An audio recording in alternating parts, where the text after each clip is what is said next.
আওয়ামী শাসনের সময় বাংলাদেশ থেকে পাচার হয়েছে বছরে গড়ে ১৬ বিলিয়ন মার্কিন ডলার। শ্বেতপত্র প্রণয়নে গঠিত কমিটির ৩ মাসের অনুসন্ধানে উঠে এসেছে এই তথ্য। রোববার প্রধান উপদেষ্টা অধ্যাপক মোহাম্মদ ইউনূসের কাছে এই রিপোর্ট হস্তান্তর করেন কমিটির প্রধান ডক্টর দেবপ্রিয় ভট্টাচার্য। এ সময় প্রধান উপদেষ্টা বলেন, সংস্কারের প্রথম ধাপের ঐতিহাসিক এই দলিল উপকৃত করবে জাতিকে। আরও জানাচ্ছেন প্রণব চক্রবর্তী।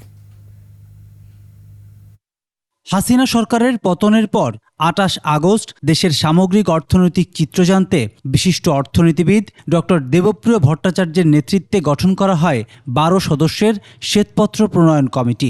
৯০ দিনের মধ্যে প্রতিবেদন দিতে বলা হয় এই কমিটিকে।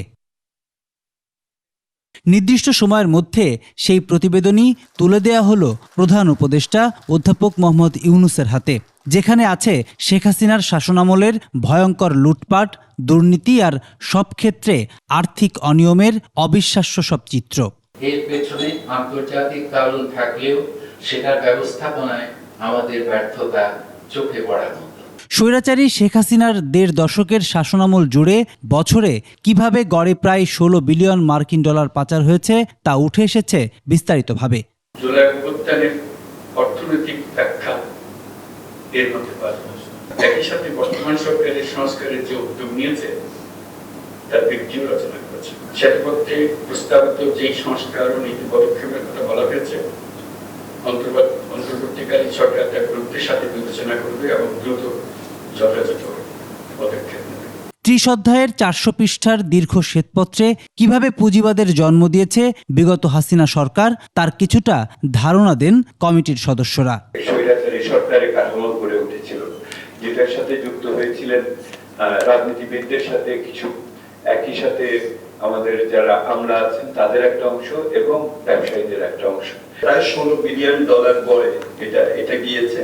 ট্রেড বেসড মানি লন্ডারিং বেশি হয়েছে। আগে যদি আমাদের অলিগার্করা, যেটা ডক্টর দেবপ্রিয় বললেন, এই চক্র যদি আগে দেশে শ্যাডো ইকোনমিতে বিনিয়োগ করতো তাহলে এটা অবৈধ ছিল, কিন্তু অন্তত দেশে এই টাকাটা বিভিন্নভাবে খাটতো। শিয়া বাটার ও ভিটামিন ই সমৃদ্ধ lily glam beauty soap. Lily, always beautiful.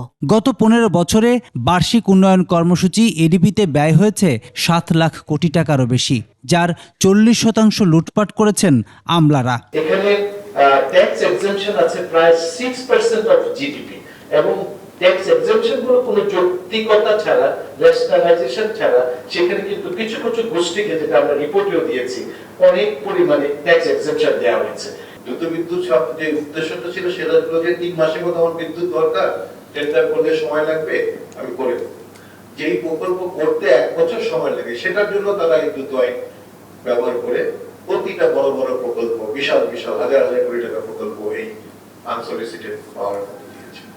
আর্থিক খাতের ভয়ঙ্কর এই চিত্রকে দেশের পুরো অর্থনীতির জন্য বড় দুর্যোগ বলে মন্তব্য অর্থ উপদেষ্টা এবং বাংলাদেশ ব্যাংক গভর্নরের।